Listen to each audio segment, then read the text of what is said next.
Anami's Agony, the general torn between honor and annihilation in Japan's final hour. In August of 1945, the fate of an empire hung precariously. At its precipice stood General Korechika Anami, Japan's war minister. A figure of immense influence, Anami was not merely a politician, but the embodiment of the Imperial Japanese Army spirit, its unwavering martial code. His decisions, born from decades of service, would soon define Japan's final hour. Born in 1887, Anami possessed a career steeped in military tradition. He had served with distinction across multiple theaters, from staff positions to commanding the 11th Army in central China during the Second Sino-Japanese War. By 1945, at 58 years old, he commanded respect and unwavering loyalty from the junior officers who saw him as a living symbol of samurai dedication. For Anami, the path of Bushido was not a mere philosophy, but a lived reality. Honor was paramount. Surrender without conditions that preserved the imperial institution and the nation's spiritual essence was unthinkable, a betrayal of ancestors and future generations. This ingrained belief shaped his every pronouncement, his every strategic calculation. Yet, Japan's reality was brutal. 2 atomic bombs had fallen, Hiroshima on August 6th, Nagasaki on August 9th. The Soviet Union had just declared war and launched a devastating offensive into Manchuria. The Potsdam Declaration, demanding unconditional surrender, loomed menacingly. Still, Anami, facing this cataclysm, held firm.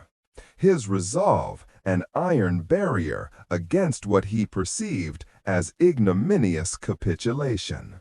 He believed a final decisive battle on Japanese soil, the Ketsugo Plan, could extract better terms, a conditional peace that honored Japan's sacrifice. He envisioned millions of civilians armed with bamboo spears fighting alongside the military, a desperate but honorable defense. This was the weight of his honor. This was Anami's unwavering code. On the morning of August 9, 1945, deep within an underground bunker beneath Tokyo, the Supreme Council for the Direction of the War convened. These Big Six, Japan's highest decision-makers, gathered not in disarray, but with a shared, almost ritualistic grim determination. The shadow of Hiroshima, though still being assessed, had settled heavily, but had not yet broken their collective resolve. Even as their initial exchanges began, a critical report was rushed into the chamber. Soviet forces, numbering over 1 million Red Army troops, had launched Operation August Storm, a sweeping offensive across the Manchurian border into the puppet state of Manchukuo. This vast pincer movement, supported by thousands of tanks and tactical aircraft, shattered any remaining illusion of Moscow's neutrality. For General Korechika Anami, the Minister of War, this intelligence did not signal the end. Rather, he absorbed the dire news through the unwavering lens of military honor. He viewed the Soviet advance not as an insurmountable barrier, but as further proof of the urgency for Japan to demonstrate its indomitable fighting spirit. Anami argued with a quiet intensity that continued resistance, particularly against the approaching Red Army, would force more advantageous peace conditions from the Allied powers. His conviction remained firm that a final decisive stand, however costly, was the only path to preserve the imperial institution and the nation's integrity. For him, the choice was not surrender, but an honorable, if desperate, fight. The debate, a crucible of national destiny, hinged on the very terms of Japan's surrender. Foreign Minister Shigenori Togo, pragmatic and despairing, advocated for a single, non-negotiable demand: the preservation of the imperial institution. This, he believed, was the only condition America might accept, the sole path to avert utter annihilation. But General Korechika Anami, his honor a shield against humiliation, countered with four. For Anami, these were not mere bargaining chips. They were the irreducible essence of Japan's sovereignty, the very soul of the military's pride. His conditions were explicit: the continued sanctity of the emperor, no occupation of the Japanese home islands, self-disarmament by Japanese forces, and the right to conduct their own war crimes trials. To accept anything less, in Anami's hardened view, would be a capitulation, not merely a surrender. It would be a profound dishonor, a betrayal of the millions who had died, and the millions more prepared to fight. This stance reflected the deeply entrenched sentiment of the Imperial Japanese Army, a refusal to submit to foreign dictate. This fundamental divergence between a minimalist appeal for sheer survival and a maximalist demand for national dignity created an immediate, unyielding deadlock within the Big Six. Two men, two visions for Japan's future, locked in an impossible impasse, even as the strategic landscape outside shifted with terrifying speed. The heated arguments between Foreign Minister Togo and War Minister Anami continued their circular pattern. The Big Six, locked in their underground bunker beneath the imperial palace, remained deadlocked, each side reiterating their maximalist or minimalist terms for surrender. No consensus was possible, it seemed. Suddenly, the heavy doors of the meeting room, usually guarded with meticulous protocol, burst open. A young naval aide, his uniform disheveled, his face pale and etched with disbelief, stumbled into the chamber. His voice, strained with urgency, cut through the tense air, a stark contrast to the measured tones of the statesman. He announced, simply and with chilling clarity, "Nagasaki has been hit, like Hiroshima." The words hung, suspended in the air. The target, a major port city on the island of Kyushu, known for its industrial capacity and historical significance, had just vanished. A collective gasp, then an almost absolute silence descended upon the room. The air, previously thick with debate and the clamor of opposing viewpoints, now hung heavy with disbelief and an icy apprehension. The Big Six, men accustomed to immense pressures, sat motionless, their gazes fixed on the young officer. It was approximately 11:02 a.m. local time on August 9th when the second atomic device detonated. General Anami, his usually stoic countenance, momentarily wavered. The first bomb, Hiroshima, could, for some within the hardline faction, be rationalized, perhaps as a singular lucky strike or an unprecedented act of terror that might not be repeatable. But a second, barely 3 days later, signaled a systematic capability. This was not an anomaly, but a devastating, repeatable weapon system. The general, a warrior to his core, a military tactician who understood the arithmetic of war, now faced not just defeat, but annihilation on an industrial scale. This was a new dimension, a grim reality that forced him to confront the actual material extinction of his nation. The news of Nagasaki, It detonated not just over Kyushu, but within the bunker itself, scattering the last vestiges of hope for some. For General Anami Korechika, however, the silence in that room, it was a profound, chilling thing, yes, but not a signal for capitulation. Instead, his mind, a veteran's mind, immediately sought a military interpretation. The first bomb, Hiroshima, that could be an anomaly, a singular, terrifying weapon. But 2 in 3 days? This suggested to Anami a desperate American gamble, not an endless arsenal. A career soldier, forged in the harsh campaigns of Manchuria, he understood logistics. How many of these special bombs could the enemy truly possess and deploy with such speed and precision? He weighed the intelligence, the intercepted reports, the known industrial capacity of the United States. He concluded this rapid succession was likely a strategic bluff, a final horrific push. This interpretation, chillingly, didn't weaken his resolve, it solidified it. The Ketsugo Plan, the decisive homeland battle, it remained Japan's true, honorable path. If America was resorting to such terror weapons, he reasoned, it implied their conventional forces, their will for a direct invasion, must be faltering. It was a desperate measure, he argued, by a desperate enemy, facing the inevitable, catastrophic cost of landing on Japanese soil. Operation Olympic, the planned invasion of Kyushu, would be a bloodbath for the Allies. Anami believed Japan's resolve, its willingness to sacrifice 20 million lives in a final stand, still held the ultimate key. We must continue to fight, he declared, his voice unwavering amidst the shock and despair. We must inflict such a blow that the enemy recoils from any further invasion.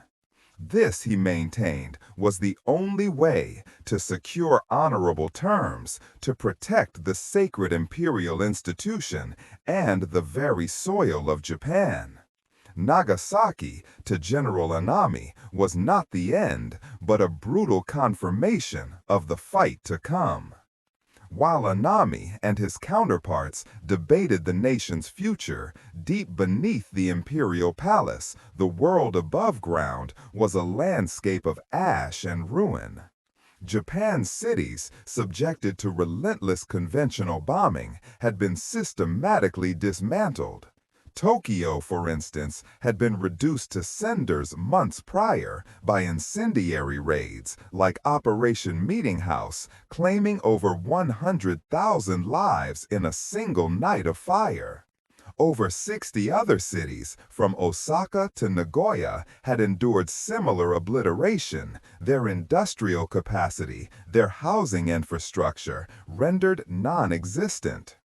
Beyond the immediate destruction, a creeping famine gripped the archipelago.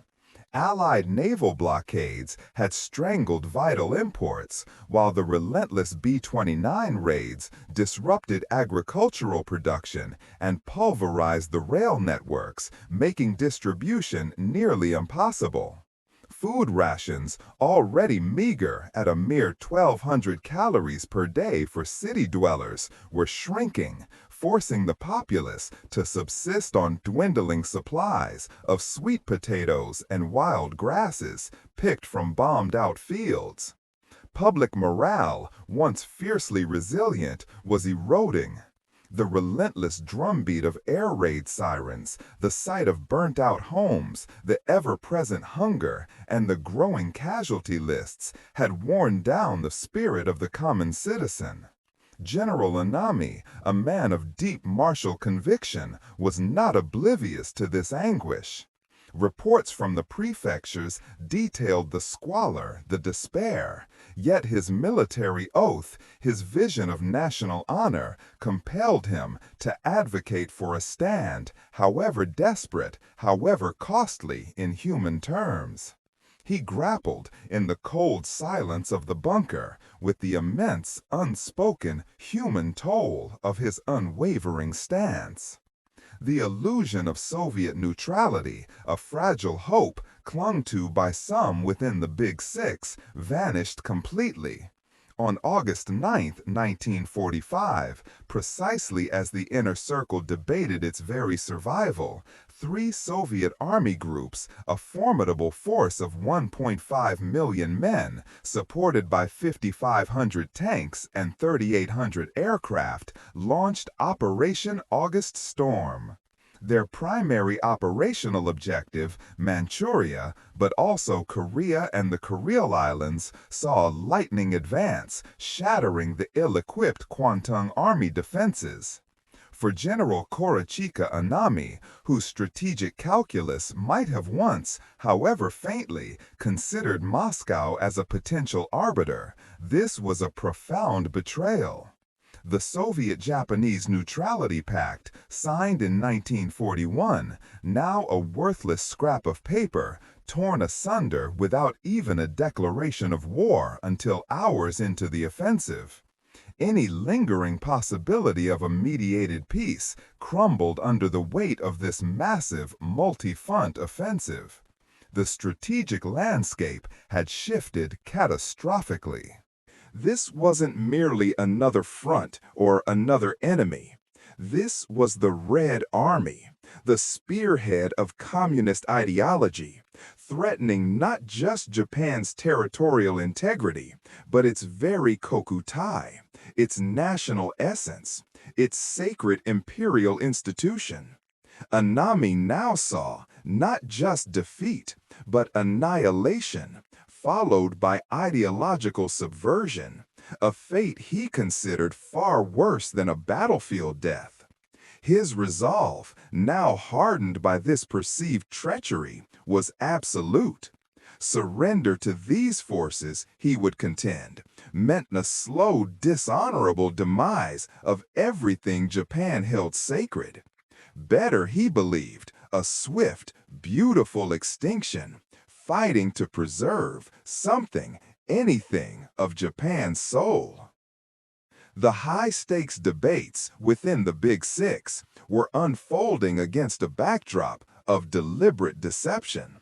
While civilian leaders, and indeed some within the military hierarchy, struggled to grasp the full grim situation, a shadow operation was actively underway. Junior Army staff officers, particularly those in the War Ministry's operational bureaus, filtered intelligence with extreme prejudice. Driven by a desperate, almost fanatical loyalty to the imperial way and a fervent belief in fighting to the last man, they systematically suppressed reports from the Manchurian front. These officers consciously downplayed the catastrophic scale and the blistering speed of the Soviet offensive. Marshal Alexander Vasilevsky's coordinated armored thrusts, numbering over 1.5 million men, had shattered the Kwantung Army's forward defenses in mere days. The reality was, entire Japanese divisions were being rapidly encircled, their equipment rusting in the mud, their command structures collapsing. But the intelligence summaries reaching Tokyo's highest echelons often painted a picture of valiant, if retreating, resistance, or simply a slow withdrawal. This strategic obfuscation created a distorted reality within the bunker.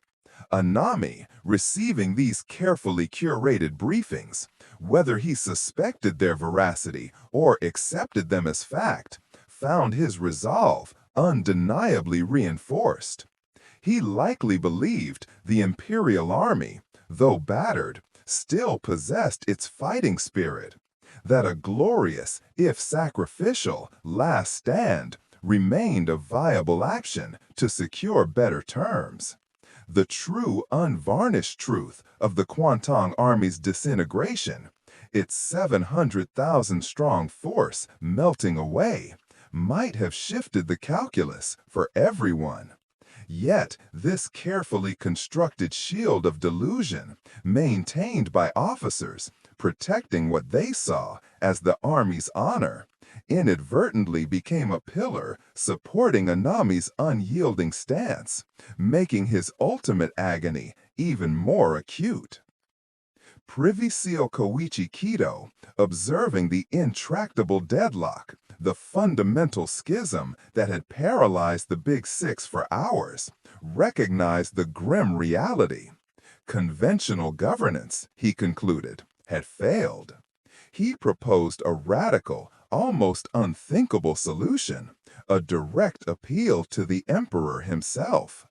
This suggestion, delivered to Prime Minister Suzuki, was a seismic shift, a profound breach of imperial protocol, one that shattered centuries of precedent. For generations, the Emperor of Japan had reigned, a divine figurehead, revered and insulated from the messy realities of political decision-making. His role was to embody the nation's spiritual essence, not to dictate policy or intervene in cabinet disputes. This unprecedented move would thrust Emperor Hirohito directly into the maelstrom of strategic debate, forcing him to make a political judgment of unimaginable weight. General Anami, a staunch guardian of imperial tradition and the military's perceived honor, would have grappled with this proposal, a profound dilemma. Placing the emperor in such a vulnerable, politically exposed position was anathema to the deeply ingrained principles he held sacred.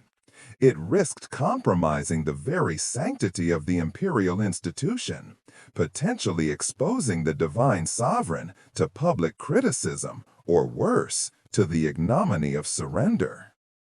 For generations, the Emperor of Japan had reigned, a divine figurehead, revered and insulated from the messy realities of political decision-making. His role was to embody the nation's spiritual essence, not to dictate policy or intervene in cabinet disputes. This unprecedented move would thrust Emperor Hirohito directly into the maelstrom of strategic debate, forcing him to make a political judgment of unimaginable weight. General Anami, a staunch guardian of imperial tradition and the military's perceived honor, would have grappled with this proposal, a profound dilemma. Placing the emperor in such a vulnerable, politically exposed position was anathema to the deeply ingrained principles he held sacred. It risked compromising the very sanctity of the imperial institution, potentially exposing the divine sovereign to public criticism, or worse, to the ignominy of surrender. For generations, the Emperor of Japan had reigned, a divine figurehead, revered and insulated from the messy realities of political decision-making. His role was to embody the nation's spiritual essence, not to dictate policy or intervene in cabinet disputes. This unprecedented move would thrust Emperor Hirohito directly into the maelstrom of strategic debate, forcing him to make a political judgment of unimaginable weight. General Anami, a staunch guardian of imperial tradition and the military's perceived honor, would have grappled with this proposal, a profound dilemma. Placing the emperor in such a vulnerable, politically exposed position was anathema to the deeply ingrained principles he held sacred. It risked compromising the very sanctity of the imperial institution, potentially exposing the divine sovereign to public criticism, or worse, to the ignominy of surrender. Yet, even Anami, for all his traditionalist fervor, understood the catastrophic implications of continued inaction. With the Soviet 95th Rifle Division pushing deeper into Manchuria and the threat of further atomic devastation looming over Honshu, the nation stood on the precipice of total obliteration. The established mechanisms had failed to produce a consensus, leaving Japan adrift in its darkest hour. This desperate necessity, he knew, transcended even the most sacred of traditions. Thus, Kido's bold suggestion, a call for the emperor to break his silence and directly intervene, set the stage for the ultimate test of Anami's resolve. The divine voice, once a symbol of unity, would now render a judgment, a decision that would either align with Anami's vision of honorable extinction or demand an act of surrender that would irrevocably shatter his world. The afternoon of August 9th wore on, its hours marked by an agonizing lack of progress. The Big Six, gathered again, found themselves still trapped in the same intractable deadlock that had paralyzed them for much of the day. General Anami, his posture rigid, his conviction unyielding, once more affirmed his 4 non-negotiable conditions for ending the conflict. He insisted, with a steely resolve, that Japan's surrender must include specific stipulations. The preservation of the imperial institution, no Allied occupation of the home islands, the right for Japan to disarm its own forces, and the authority to conduct its own war crimes trials. This stance remained unmovable, even as the confirmed destruction of Nagasaki, a second city vaporized by atomic fire, hammered home the terrifying reality of America's destructive power. While Anami argued for an honorable defense, others, like Foreign Minister Shigenori Togo, viewed his position as a dangerous fantasy. Togo saw only the stark arithmetic of survival: Japan's dwindling industrial capacity, its depleted air force reduced to suicidal attacks, and the Kwantung Army's rapid collapse in Manchuria against the Red Army's mechanized advance. To Togo, Anami's conditions were not terms for negotiation, but a blueprint for national suicide. Yet, Anami, refusing to yield, articulated a philosophy of national sacrifice, one that transcended mere military logic. His voice, now laced with a raw, almost poetic despair, declared that if the homeland must indeed become ash, if Japan was fated for obliteration, then let it be as beautiful as a flower scattering. It was a chilling commitment, a preference for a glorious collective death over the perceived shame of unconditional surrender. This declaration, made amidst the grim reports of a crumbling empire, was not a plea for victory. It was a defiant, final assertion of national honor, an echo of the Bushido Code, even in the face of what appeared to be inevitable defeat. It forced the question: could a nation truly choose its own demise and deem it beautiful? Prime Minister Suzuki, facing the intractable deadlock within the Supreme Council for the direction of the war, felt compelled to escalate the discussion to the full cabinet. He convened the meeting, hoping a broader forum might break the paralysis, might find common ground. But the room, already heavy with the weight of recent devastation, quickly descended into familiar circular arguments. The chasm between the peace faction and the hardliners remained wide and unyielding. At the heart of this enduring impasse stood General Korechika Anami. As Minister of War, his influence was absolute within the Imperial Japanese Army. He held the power of resignation, a constitutional hammer that could topple the government at will.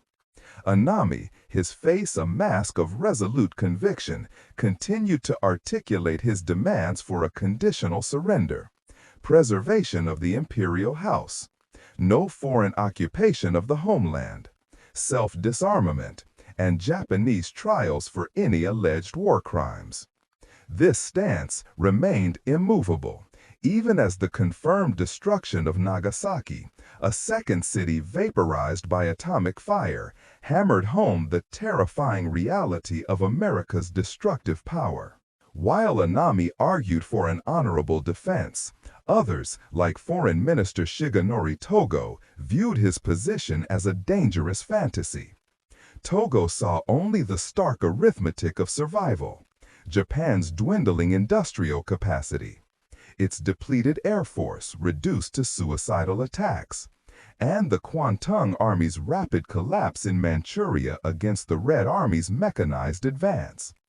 To Togo, Anami's conditions were not terms for negotiation, but a blueprint for national suicide. Yet, Anami, refusing to yield, articulated a philosophy of national sacrifice, one that transcended mere military logic. His voice, now laced with the raw, almost poetic despair, declared that if the homeland must indeed become ash, if Japan was fated for obliteration, then let it be as beautiful as a flower scattering.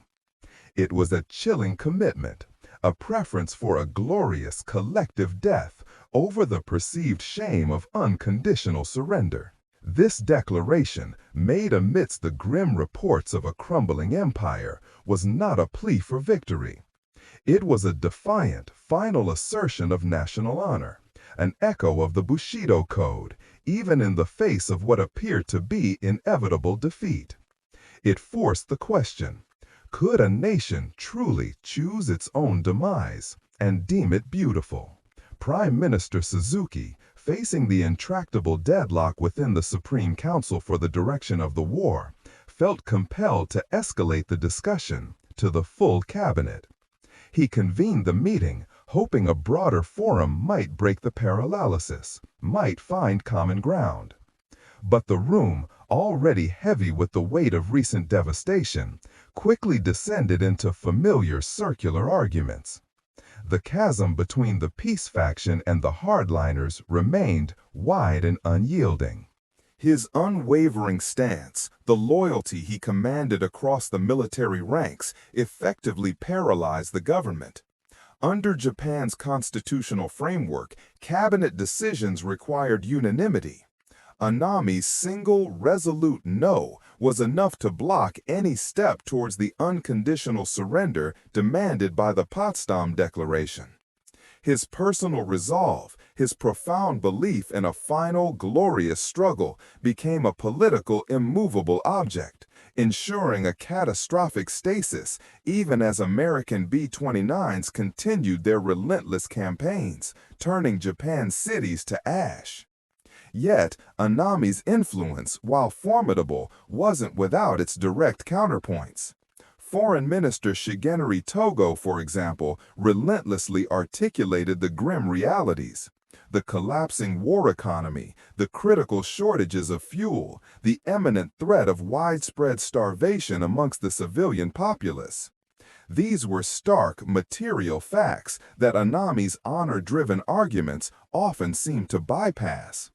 But even these dire, practical warnings struggled to penetrate the ideological bulwark erected by the war minister and his staunch loyalists, keeping the cabinet locked in a dangerous, deadly stalemate.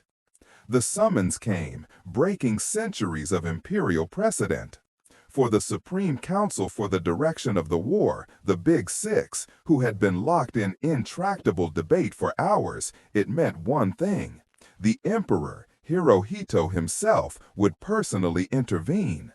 The weight of that decision, to bring the Son of Heaven into the direct political fray, was immense, a clear admission that the nation's leadership had reached an absolute impasse.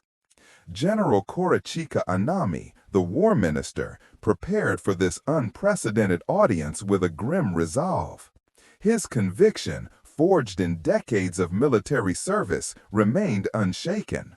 He believed with every fiber of his being that Japan could and must continue the fight, or at the very least secure terms that preserve the nation's honor and unique structure. This was not mere stubbornness, but a deeply ingrained sense of duty to the imperial army and to the very essence of the Japanese spirit. His 4 non-negotiable conditions for surrender remained fixed: preservation of the imperial house, no Allied occupation of the homeland, self-disarmament, and the right to conduct their own war crimes trials. For Anami, these were not negotiation points, but fundamental pillars for any honorable cessation of hostilities. To yield on these, he felt, would be to surrender Japan's soul, not just its military capacity. He had articulated these points fiercely to his colleagues, and now he would present them directly to Hirohito. Yet, even as Anami solidified his arguments, the factual landscape surrounding him continued its stark, unrelenting erosion. The reports of the Soviet Sixth Tank Army's rapid advance through Manchuria, the increasing attrition rates of Japanese fighter aircraft, the undeniable reality of an Allied naval blockade that choked supply lines to a trickle. These were the grim material consequences that many of his civilian counterparts, like Foreign Minister Shigenori Togo, pointed to. Arguments that stood in direct opposition to Anami's spiritual fortitude.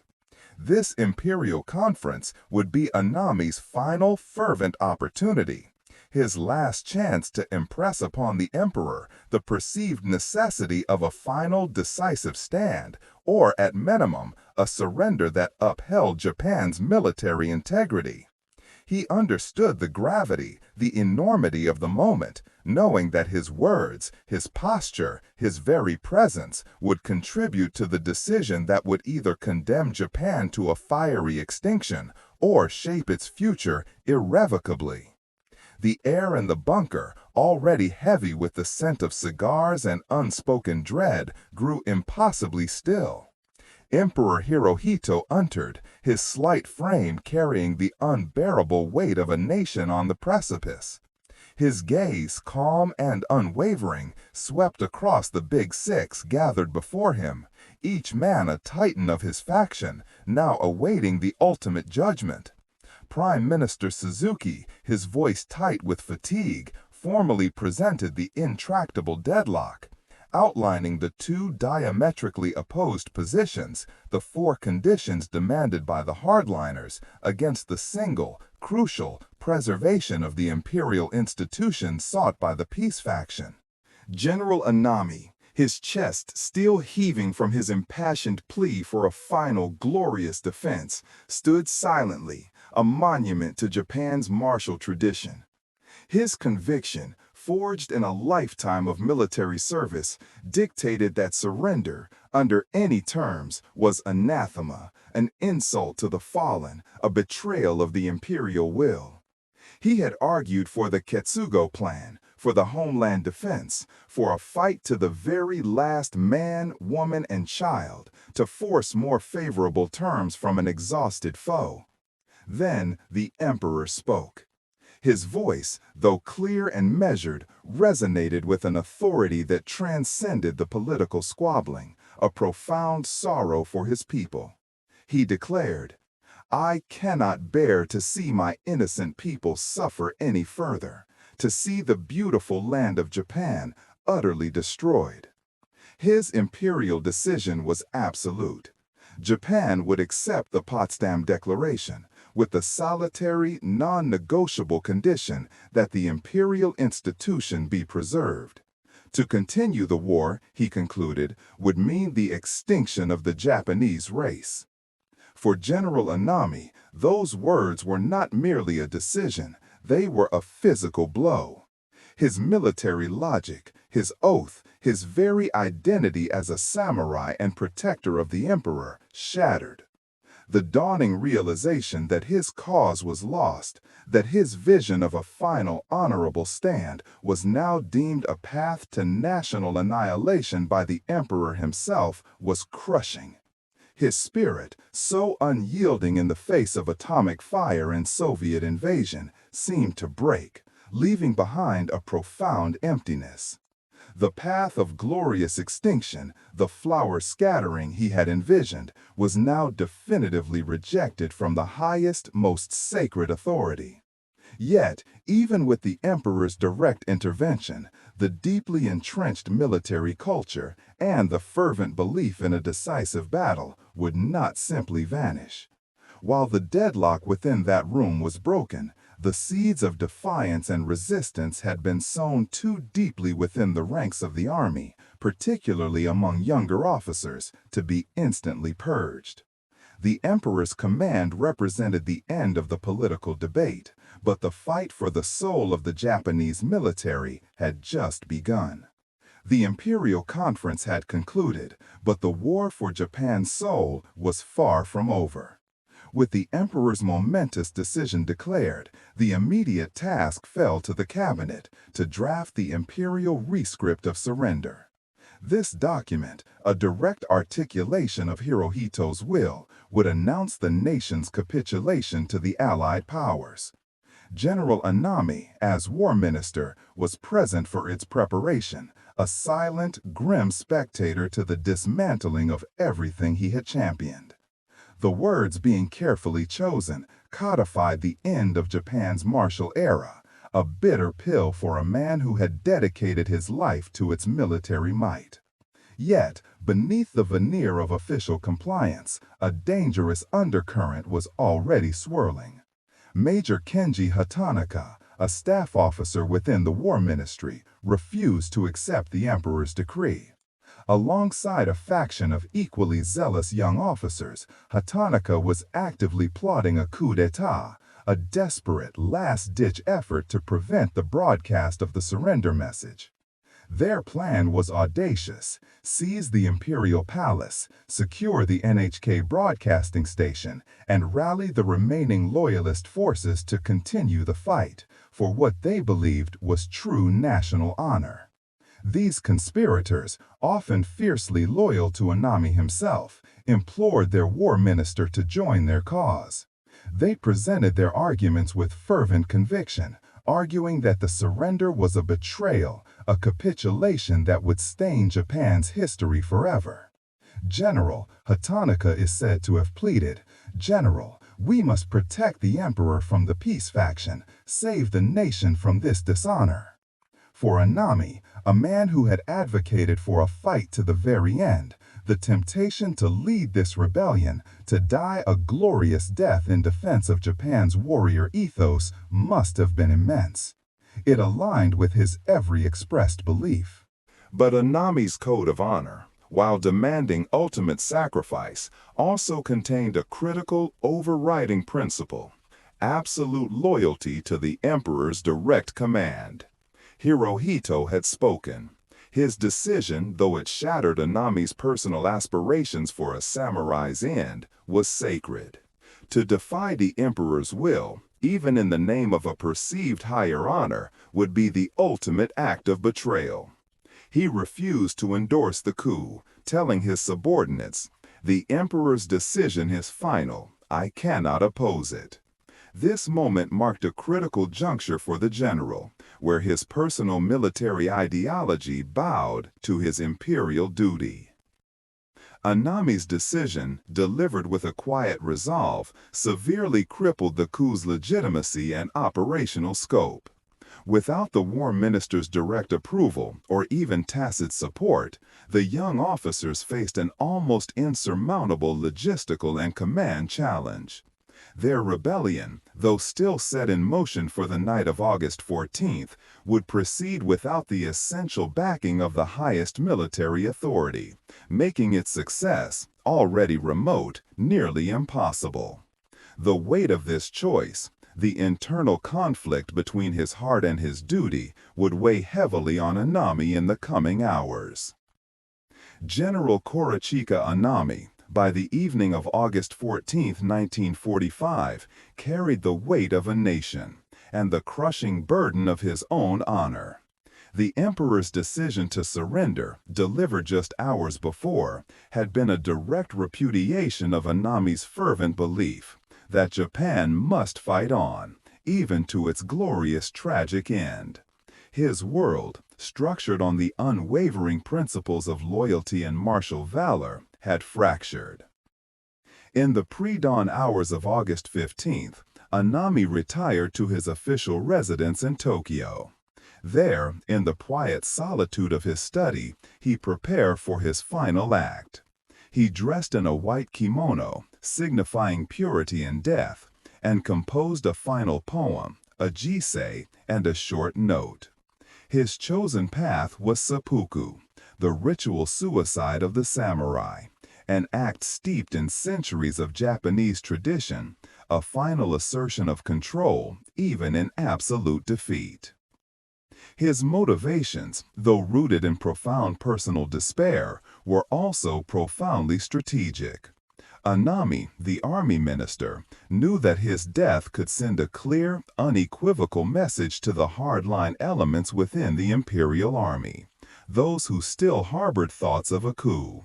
By taking his own life, he removed himself as a potential rallying point for dissent, effectively severing the head of any lingering military resistance, and thereby smoothing the path for the nation's surrender. The note he left behind confirmed this complex blend of personal atonement and national service.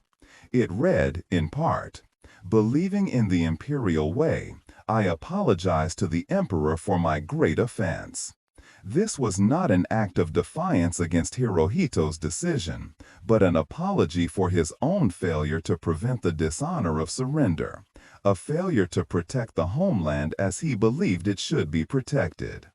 It was a plea for forgiveness and a powerful, silent command for order. Yet, despite the clear intent, the act itself was still viewed through varied lenses. To some, Anami's seppuku was the ultimate embodiment of samurai honor, a final pure sacrifice. To others, particularly the younger, more radical officers like Major Kenji Hatanaka, it represented a tragic capitulation, a final act of weakness by the old guard. However, Anami's suicide undeniably robbed the coup plotters of their most senior figure, fracturing their resolve and ultimately contributing to the failure of their desperate attempt to seize the imperial palace. At approximately 5:30 a.m. on August 15, 1945, the deed was done. Anami disemboweled himself with a short sword, then received the Kashakunin stroke from his brother-in-law, putting an end to his agonizing internal war. His final act, a silent, brutal declaration, effectively paved the way for Japan to accept the Potsdam Declaration, and for the first time in its long history, to lay down its arms. The path to peace, though paved with the blood of two atomic cities, was ultimately ensured by the final, agonizing sacrifice of its most traditional general. General Korechika Anami's ritual suicide, completed at 5:30 a.m. on August 15th, had an immediate, chilling effect. Lieutenant Colonel Hatanaka and his radical officers, desperate for Anami's endorsement of their coup to prevent the imperial surrender broadcast, found themselves without their most crucial figure. Without the war minister's authority, their Kyujo incident quickly degenerated into a disorganized, largely ineffective attempt to seize the imperial palace. Anami's final act, therefore, served as an unspoken command, a deliberate removal of his powerful presence as a potential rallying point for the hardline faction. It effectively decapitated the military's resistance movement, ensuring the emperor's momentous decision, broadcast just hours later, would face no unified armed opposition. His legacy remains complex and hotly debated. Anami was a warrior of the old guard, a man whose entire being was forged in the strictures of Bushido, and an unwavering loyalty to the emperor and nation. His insistence on fighting to the last, even amidst the ashes of Hiroshima and Nagasaki, stemmed not from delusion, but from a rigid interpretation of honor, a belief that surrender was the ultimate disgrace. He envisioned a beautiful extinction, a final, glorious sacrifice for the homeland, even if it meant total ruin. Yet his personal agony, the visible conflict between his warrior's code and the emperor's will to save his people, was a true crucible. It was this intense internal struggle, this almost unbearable tension within a single man, that perhaps best encapsulated Japan's own impossible dilemma. While his steadfast resistance prolonged the cabinet's deadlock for days, contributing to the continued suffering of civilians under conventional bombing and blockade, his ultimate agonizing capitulation to the emperor's will, manifested in his death, ensured that Japan could finally embrace peace. Korechika Anami, the general torn between an impossible ideal and a devastating reality, became a tragic symbol. His final sacrifice, a chilling act of personal atonement, cleared the path for Japan to accept the Potsdam Declaration. It stabilized a nation on the brink of total collapse and civil war, preventing further unimaginable bloodshed. In his death, Anami, perhaps unintentionally, delivered peace, a peace he could not personally endorse in life. It was the ultimate agonizing testament to honor and its devastating cost.